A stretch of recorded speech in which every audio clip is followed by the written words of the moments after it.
Hi, darling, and welcome to Hearth, Heart, and Rituals, a Magnolias and Crystals podcast. I'm your host, Trula, and we're gonna be talking about life burnout today in episode 1. So this is our official first episode for season-wise. Episode 0 is just an introduction, you guys. You don't have to listen to it, but I highly recommend it. How are we feeling today? Check in with your body. How are we feeling? Physical, emotional, creative, spiritual. Just close your eyes for a few minutes, take a deep breath, and just kind of do a body scan. Sit with yourself. We're just here to chat. We're just here to, relax together. So that's what we're going to do. Me right now, I am coming off of a week. I have not been able to focus this week, which is why I have chosen life burnout as our first episode topic. I am recording this, start of this on my lunch hour on December 12th. I'll give you updates of what day I'm recording on when I come back in on things. But as of December 12th, I am feeling very not okay. But that is okay. It's when I get this way, my anxiety spikes. It causes issues. I was awake at 5:24 this morning, and after doing my tea ritual this morning, recording you guys episode 0 of the introduction, I feel better. I've focused more at work, so there's that. And I just feel more grounded in myself after having done my tea, had my habituate from Cedar Hill Apothecary. Have total plans to go up there tomorrow, the 13th, and go get me some brain fog tea to include with my raspberry leaf tea. So that is going to happen.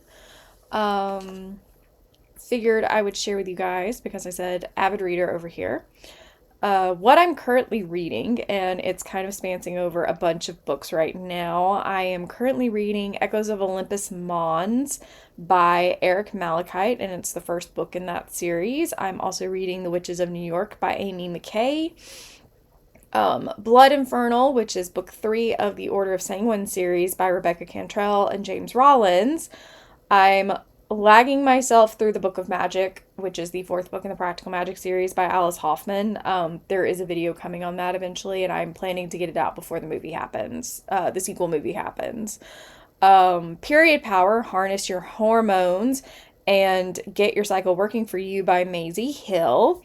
And then The Fellowship of the Ring, I'm listening to on audiobook through Spotify. So that has been with me for a hot minute because I only listen to it when I'm traveling, which is much easier on me. And I love, doing that. So it is what it is, you guys. I'm gonna be honest. This is just like if you were sitting and having a cup of tea with me and we were just chatting over lunch. So I'm not gonna try to be perfect with talking to you guys. There's not many life updates as of right this second. If there are additional updates, I will toss them in after this, or I'll completely cut the section out and, mix it together to make it make sense. But as of, recording this, nothing is crazy life updates. We're still just trucking along. Hopefully I will have you life updates worth listening to for those who are aware of what's going on in my life right now. Hopefully I will have updates. Of course, the friends get that first, but we'll see what we've got. And with that, let's talk about today's topic. Today's topic is life burnout. And you may be like, what? I've heard of work burnout, but life burnout? It's not depression. It's two separate different things, you guys. Life burnout necessarily doesn't require medication to help fix it. Depression is a chemical imbalance in the brain and does require, in some cases, medication. And as always, just my little disclaimer before we really deep dive, I am not a professional in psychiatry or anything like that. This is just stuff that I have found works for me and helps me with my life and helps me fix the things that I know are wrong with me.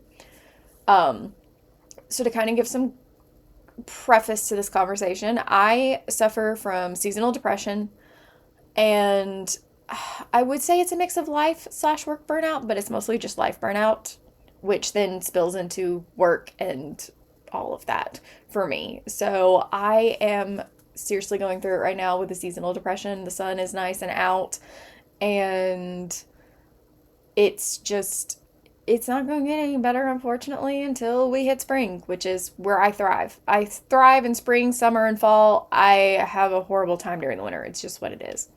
But life burnout. What is it? What are the symptoms? What are the causes? We'll kind of go through a witchy/life perspective of that as well. And then I'm going to give you guys some reflection and stuff like that. But life burnout is defined by from my research as a state of overwhelming physical, emotional, and mental exhaustion from prolonged, unmanaged stress, leading to feelings of being drained, cynical, ineffective, and unable to cope with life's demands, extending beyond just work to include caregiving, academics, or relationships. It's characterized by energy depletion, detachment, and reduced performance, often making normal activities feel meaningless and causing a sense of hopelessness or lack of accomplishment. That definition came from a mix of Healthline and the University of Utah Health. Causes, let's be honest, emotional overload. We all tend to carry too much on for ourselves and others. A constantly on social personality, which I happen to suffer from. And I fully admit that I suffer from it. I always feel like I have to be on, especially when I'm hosting. And I am learning to be better about that I do not always have to be on. That is why we're doing this podcast. I don't have to be on for this. This is just us sitting and we're chatting. Having creative pressure is also a cause. Feeling like you always need to produce or perform, perfectionism, comparing yourself to others. I am, by self-definition, 100% a perfectionist. And I'm a recovering perfectionist. That is why we use Notion for a lot of planning stuff. Because guess what? And that's also, well, less guess what. And more so, that is why my YouTube videos, I do those off the cuff. I don't wait for there to be a perfect time to record them. I just do it. We just sit down. We record the videos in a streak. If there's a lot of silent pauses, if there's a lot of ums, I'd rather not have to sit and edit that out, because if I tried to, it wouldn't be perfect. And I'd get frustrated with it because it's not perfect. Spiritual fatigue. Feeling disconnected to your magical or daily rituals, or trying to always be aligned. So see, it's not just oh, I'm not aligned, or, with your body, and understanding like your physical, but also understanding like your spiritual connection. There's times where, trying to always be aligned is going to cause the burnout just as much as not being aligned is going to cause the burnout. Overcommitment and boundaries, saying yes too often, juggling too many responsibilities, and neglecting personal limits. Guys, boundaries are important. We will have a whole episode talking about how I have enforced my boundaries both at work and in personal life. And I will 100% tell you that that is so important to force those boundaries and keep them and hold them, because it has kept me from being way worse than I normally would be during this time of season. Constantly doing. Feeling pressure to always be productive, busy, or achieving. Hello, fellow gifteds. If you are like me and you were in honors courses all through high school and middle school and always had high testing scores and all that stuff, hello, gifteds. This is your call out. This is where we are, because we have always felt like we have to be productive, we have to be busy, we always have to be achieving something. That's us. And then our last is like life transitions, moves, relationships, career changes, or unexpected shifts that drain energy. Great point out of that is that this time last year, I was just starting the job I am currently in. So I am also having, I'm not going to say it's PTSD, but I will say it feels like a type of PTSD of I didn't know where I was going to be this time last year because I was unemployed and I had applied to 200 and something jobs at this time and got very, very blessed and very, very lucky to land where I am right now. And I love my job. I love the team I work with. We're all very supportive of one another. And I told one of my coworkers about this podcast, so if she's listening, heads up, I love you guys, if it's not clear enough, if I don't say that enough. Yeah, it can also cause a lot of the problems when you're going through hard times like that. Like it can be really affecting on the brain and how your chemistry works, and it can actually change a lot of stuff, you guys. So again, let's go back to signs of burnout. Physicals are like fatigue, trouble sleeping, headaches. Emotional signs are irritability, feeling numb, low mood. Mental, difficulty concentrating, memory lapses, feeling foggy. Creative and spiritual is like lack of motivation, feeling disconnected from inspiration or rituals, and social, withdrawing from friends or community. So I will tell you right now, I have been feeling huge on the feeling foggy. And I will also say that I have been extremely low mood. I have not had trouble sleeping. I've had trouble staying asleep. I woke up a couple times last night and was up at like 5:24 this morning. So it's a lot. Life burnout is a lot, you guys. And it's something we have to do. Well, not do, but deal with. And catching things before it gets too bad. That's my goal here, is to kind of help you check in with your body in this episode, feel where you are, and let's see, what signs we're seeing, and maybe there's something that we can adjust. Like, you're listening to this and you're figuring it out. Like, I can adjust XYZ and feel more in tune and be able to actually combat this before it gets too bad. From a witchy life perspective, burnout is a signal. It is not a failure. Let's rewrite that in our heads right now. When it starts happening, that's telling you like, hey, it's poking at you. It's like Stewie in that episode of Family Guy, you guys, where he goes, Mom, Mama, and he just keeps going through all the different versions of Mom screaming at Lois. This is that inner energy. That's your inner self poking at you saying, hey, we need to course correct. And so the analogy that I'm going to use here is like, it's a flame.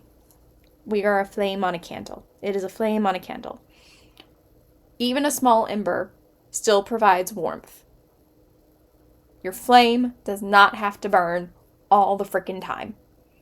And again, this is something that I am learning just right along with you guys, just as anyone else would. So, life cycles, it's always going to naturally ebb and flow. We're literally like, how much of a percent water, you guys? We are affected by the moon just as much as the oceans are affected by the moon with the tides. Rest is part of that rhythm. We have to have a spot for rest, you guys. Use this not as I failed and throw it all away and start over situation. Use this instead as an opportunity to reset, reflect, and reconnect with yourself. I know it's hard. I'm a person who always jokingly says, do as I say, not as I do, because I suck at taking care of myself a lot of times. I fully admit it.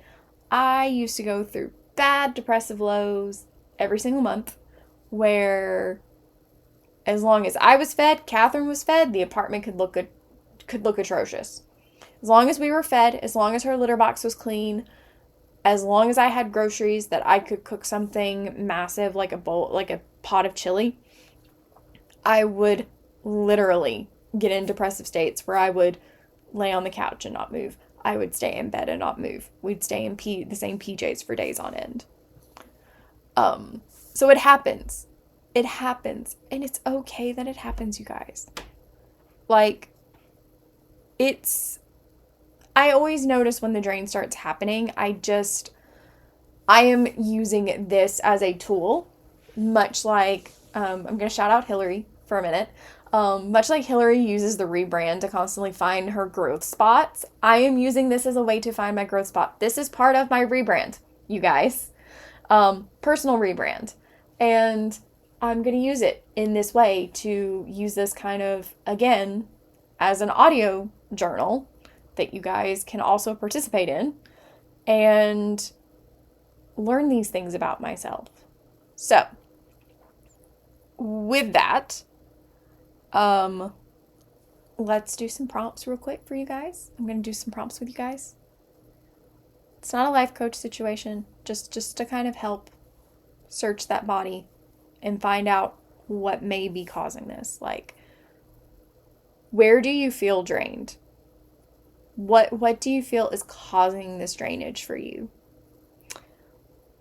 What are the small things that deplete your energy? And what parts of your routine are bringing you joy versus stress? You can literally, very easily journal that. You don't have to put it in the comments, you guys. But just take a few minutes and journal that for yourself. You can pause the podcast and we'll come back, because the next thing we're going to talk about is our little rituals and practices that we can do to kind of help recenter and find ourselves again.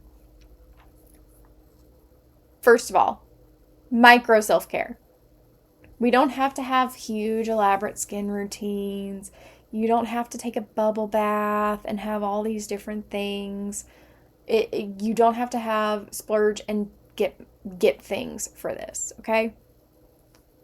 If it's warm where you are, if it's not, I'm sorry, bundle up and go out. Step outside for like 5 to 10 minutes. Take in the world around you.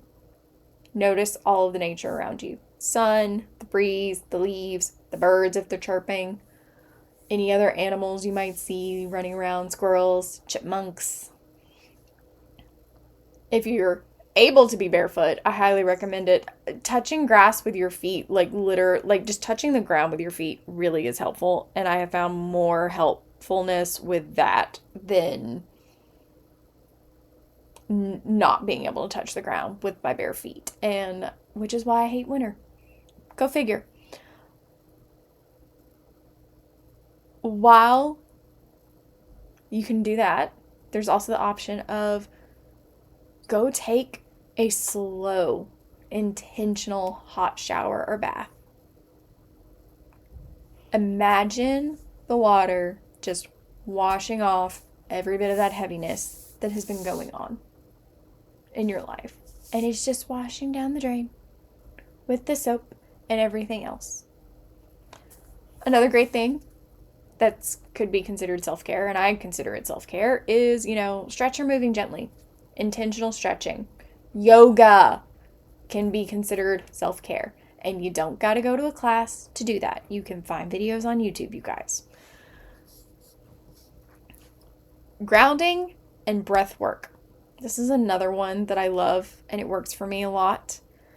I've got to get back into doing it more often. I used to do Qigong when I was in college with my choir professor. Papa may never listen to this, but Papa K, I still practice a lot of the Qigong stuff he taught me. Yay. With that, I just have a pillow that I sit on and I meditate on it, and it forces me to sit and really be with my energy and just breathe. 5-minute timer, you guys. You don't have to do this for long. 5-minute timer. You can place your hands wherever it feels natural. I always use a qigong pose, which is the one that I use is the thumb to the middle finger on both hands, just open palm. That just always feels natural to me. Um, and just close your eyes and take deep breaths, deep relaxing breaths. You're pulling in good energy as you take a breath. When you release it, you're letting all of that stagnant energy out of your body. That's what you're going to imagine. You're the best part about like sitting up and doing this is like imagining the earth is supporting you at that point. Whether you're sitting on a concrete floor, carpet, or outside. The earth is supporting you at that point. And you're wanting to draw in energy from essentially your sacrum, your butt area, and you're pulling that energy into your body from the earth, and you're letting go the stuff that does not benefit you. You can also use this time to do that fun energy scanning thing that I mentioned at the beginning, where you can just slowly start from toe and go all the way to your head and notice anywhere that there's tension or heaviness. And while you're doing your breath work, you can breathe into those spaces of expanding those spaces and letting that tension go. Last but not least, happens to be my favorite little ritual, which I have gotten back on recently this week, which is journaling/shadow work. That's why I'm going to give you guys work prompts that I can get when I can. With this, create your own ritual around it. I personally turn on some Fleetwood Mac, put my phone on Do Not Disturb, light a few candles so that it's more natural lighting, and I get comfy with my journal and the book that has the prompts in it because I don't write in it.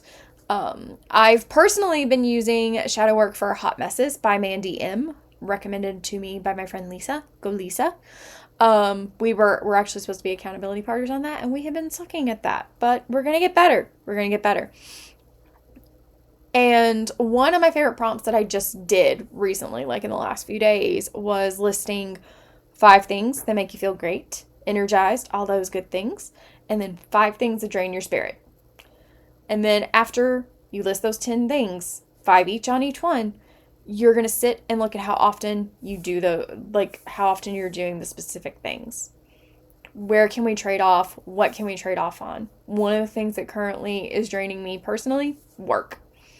So I can't pull back from that because that's what pays the bills. But I am finding ways to make my day a little bit better and a little bit easier. I have candles that my best friend Sharon, Nashville Heal and Twin Elements on Instagram. She has 2 different Instagram accounts.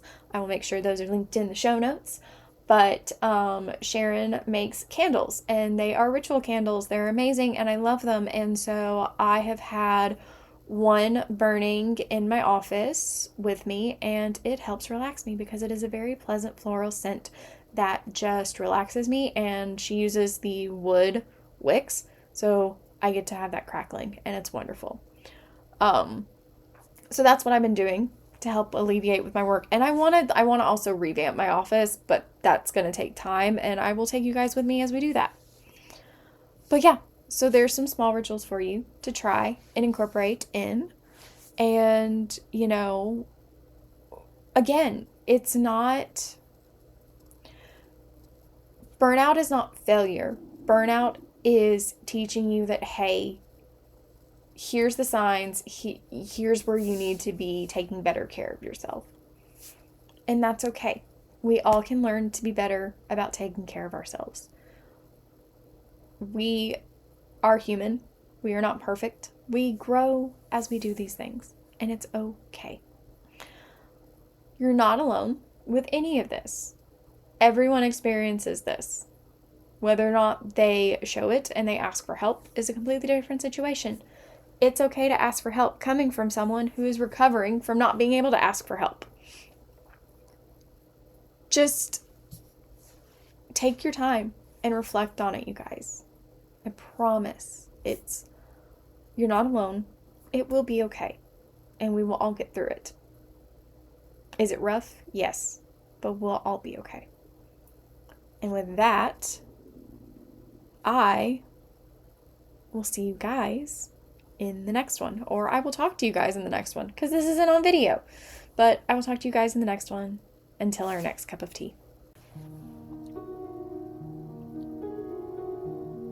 Thank you for sharing this little candlelit moment with me today. If you'd like to keep wandering through this cozy, magical life with me, Hearth, Heart, and Rituals is waiting for you wherever you listen to podcasts.